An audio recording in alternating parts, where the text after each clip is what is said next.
She was beautiful, she was famous, and she was adored by millions. Esmeralda FG, Garibai, known to her fans as Esmeralda FG, wasn't just another social media influencer. She was a phenomenon in Mexico's TikTok community, where her videos showcasing a glamorous lifestyle, family moments, and motivational clips drew millions of views. To her followers, she represented the perfect life, beauty, success, and a picture-perfect family. But behind that flawless screen persona, something far darker was lurking. Something that would eventually lead to a brutal crime that shook an entire nation. On August 24, 2025, the headlines flashed like a bolt of lightning. TikTok star Esmeralda FG and family found dead inside pickup truck in Guadalajara. The victims, Esmeralda FG, age 32. Her husband, Luis Alberto, 36. Their two young children, ages 10 and 8. Their bodies were discovered inside a black pickup truck, abandoned in a remote area near Guadalajara. The truck was riddled with blood. The scene was so gruesome that even seasoned investigators described it as unlike anything we've seen in years. For a country already plagued by violent crime, this case struck a different nerve. Why? Because it didn't just involve an average citizen, it involved a public figure. A beloved online personality who shared her family life with millions. And now, that very family had been annihilated. Born and raised in Jalisco, Esmeralda started her social media career with humble beginnings, makeup tutorials, lifestyle vlogs, and candid videos about motherhood. Her relatability, combined with her stunning looks, turned her into a household name in the influencer world. She had sponsorships, brand deals, and was reportedly earning thousands of dollars per month through her TikTok and Instagram accounts. But as her fame skyrocketed, so did the attention, and not all of it was positive. Behind the glossy filters and cheerful posts, there were whispers. Some fans claimed she had ties to powerful figures. Others speculated about her lavish lifestyle. Where did the money come from? Was her influencer income enough to sustain the luxury cars, designer bags, and high-end vacations she frequently flaunted online? The speculation grew louder when she posted cryptic captions hinting at haters watching her every move, and people jealous of her success. No one could have predicted that just months later, those hints would turn into headlines, and that Esmeralda, her husband, and her innocent children would be brutally murdered in an attack that bore the hallmarks of organized crime. On that fateful evening, Esmeralda and her family were last seen leaving a popular shopping center in Guadalajara. Surveillance cameras captured them walking to their pickup truck, smiling, carrying shopping bags. Nothing seemed out of the ordinary. Hours later, the truck was found in an industrial area on the outskirts of the city. The doors were unlocked, the engine was off, and inside, investigators made a horrifying discovery. According to police sources, the bodies showed multiple injuries, and forensic experts believe the victims were killed elsewhere and then placed in the vehicle. Blood evidence suggested a violent struggle had occurred, possibly in a mechanic's workshop that investigators later sealed off for analysis. For Mexico, a country with one of the highest homicide rates in the world, murder cases are sadly common.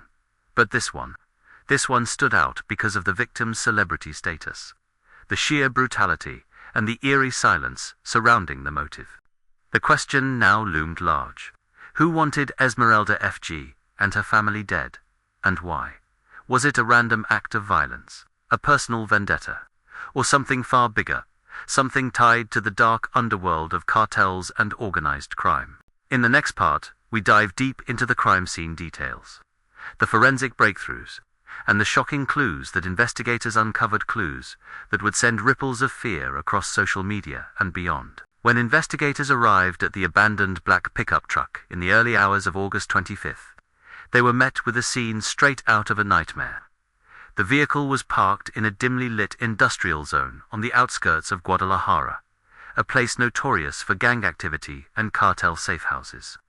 But what they found inside would haunt even the most hardened detectives. 4 lifeless bodies, Esmeralda, her husband Luis, and their 2 children, were crammed inside the cabin of the truck. The victims were fully clothed, but their bodies bore signs of severe trauma. Early reports suggested blunt force injuries combined with sharp weapon wounds, but the true horror was yet to come. Forensics noted traces of adhesive tape on their wrists and ankles, indicating they had been restrained at some point. On Esmeralda's neck, faint ligature marks hinted at strangulation attempts. Blood had pooled on the floor mats, soaking through the carpet, but curiously, not in quantities consistent with fatal injuries. This detail immediately raised a chilling possibility. Were they killed somewhere else and then transported here? The workshop connection. Investigators expanded their search to a 5-mile radius, checking for any potential crime scenes. Just hours later, they stumbled upon something that would blow the case wide open. A mechanic's workshop that had recently been scrubbed clean with industrial chemicals. Why did this matter? Because, under the bright light of forensic luminol, the workshop floor lit up like a crime scene Christmas tree. Blood splatter patterns were everywhere, on the floor, on the walls, even on the underside of a workbench.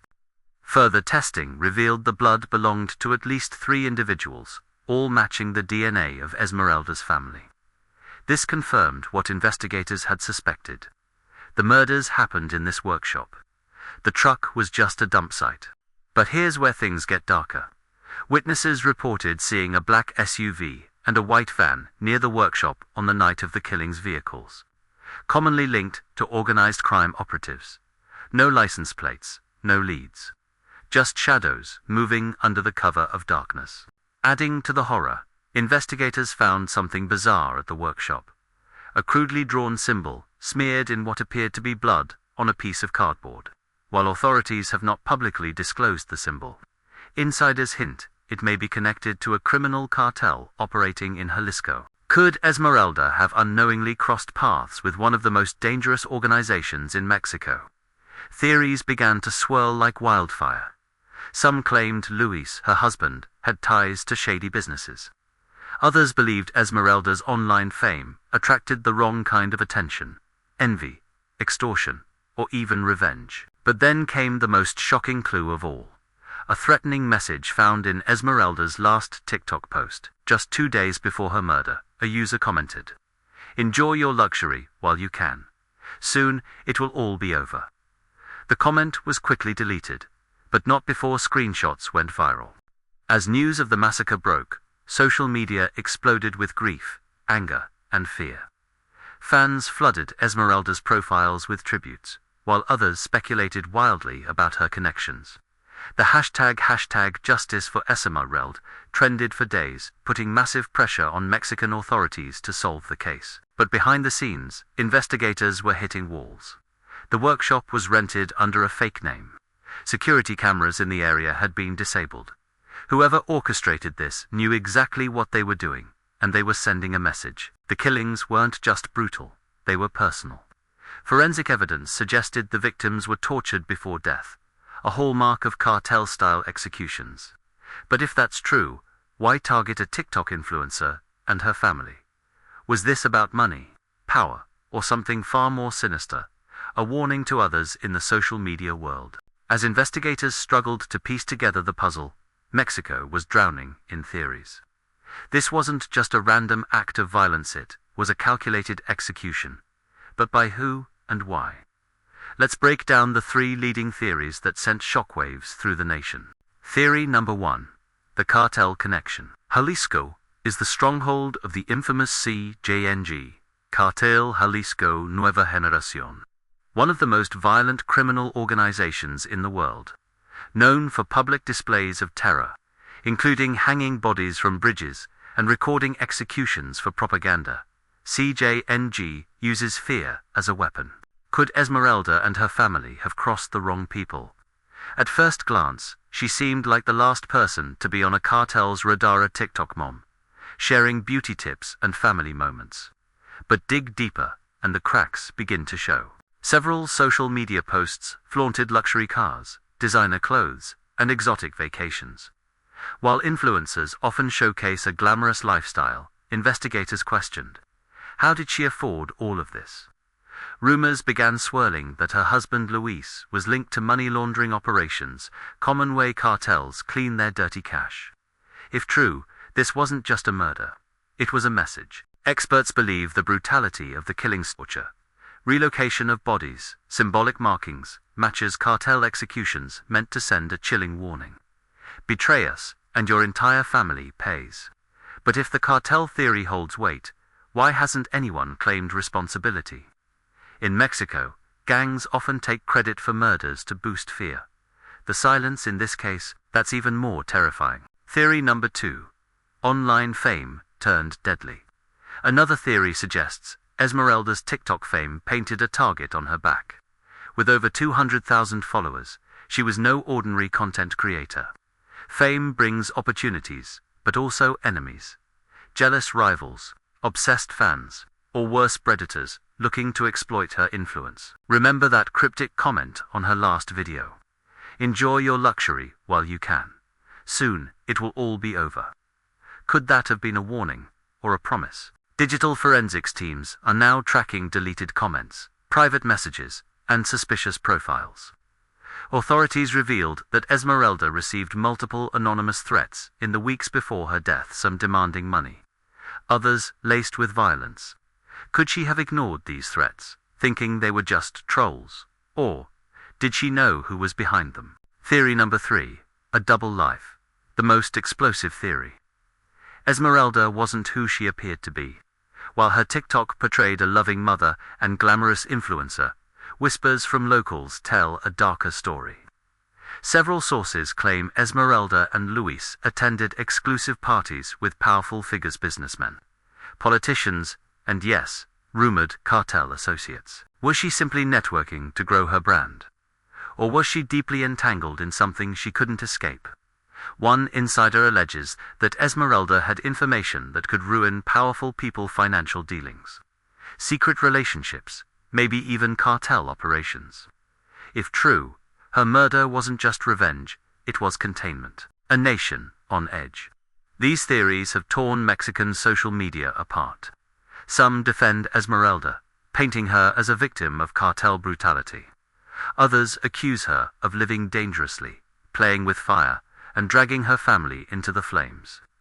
Meanwhile, authorities remain tight-lipped. No arrests, no official suspects. Just rumors, fear, and a growing sense of injustice. What really happened that night? Did Esmeralda's fame cost her life? Did her husband's secrets catch up with them? Or is this a story much bigger than social media story of power, greed, and blood? As pressure mounts, the truth seems farther away than ever. But one thing is clear. Someone wanted Esmeralda silenced, and they succeeded. When the sun rose over the dusty roads of Jalisco the morning after the massacre, the scene was both horrifying and eerily silent. Police cars lined the streets, crime scene tape fluttered in the wind, and neighbors stood frozen behind doors, whispering one word: cartel. But what investigators found inside the family home only deepened the mystery. According to the official report, there were no signs of forced entry. Whoever committed these murders walked in without breaking a lock or was let in willingly. That single detail changed everything. On the kitchen counter, plates of half-eaten food sat cold, as if dinner had been abruptly interrupted. In the living room, a glass of red wine was spilled across the floor, its dark stain bleeding into the carpet. And in a back bedroom, police discovered something chilling: a phone recording mid-video. It appears Esmeralda was filming TikTok content shortly before the attack. The phone captured muffled voices, and then a sudden crash. Investigators have not confirmed whether the full video exists or if it was deleted by the killer. But here's the twist. All the security cameras in the house were offline. Someone cut the power to the system minutes before the murders. That's not a random act. That's precision. Scrawled on the wall of the hallway in black marker were 3 words: Todo tiene precio. Everything has a price. A calling card, a warning, or a personal vendetta. Forensic analysts believe the handwriting does not match anyone in the family. Authorities seized multiple electronic devices from the home, including Esmeralda's main phone, her husband's laptop, and several external drives. Early leaks suggest investigators uncovered encrypted messages discussing large cash transfers, offshore accounts, and connections to unnamed individuals in Guadalajara's elite social circle. This aligns with theory number 3, the the double life. Could Esmeralda and Luis have been involved in high-stakes dealings that spiraled out of control? Adding to the intrigue, an anonymous email sent to a local journalist 2 days after the murders contained just one sentence. They knew too much. One neighbor reported seeing a black SUV parked near the house minutes before gunfire erupted. That neighbor agreed to speak to authorities, till suddenly they vanished. No calls, no trace. Coincidence, or another piece of a terrifying puzzle. Weeks have passed, yet there are no arrests, no official suspects, and no clear motive. Critics accuse local police of incompetence or worse, corruption. In a region dominated by cartels and shadowy political alliances, how far can an investigation really go? Journalists trying to dig deeper face death threats. 2 reporters covering the case have already received anonymous messages warning them to drop the story or end up like her. As the investigation drags on, Esmeralda FG's TikTok page remains frozen in timer, haunting digital shrine to a life cut short. Her last post, a cheerful dance video with the caption, "Better days are coming," now feels like a cruel prophecy. The world wants answers. But in Mexico, answers come with blood. Was this a cartel execution, a jealous rival's revenge, or a silencing orchestrated by powerful hands we'll never see? For now, the truth lies buried under fear, money, and influence. And as long as that remains, justice will always have a price. What do you think happened to Esmeralda FG? Drop your theories in the comments below. And if you want more true crime stories from around the world, make sure to like, share, and subscribe for weekly investigations.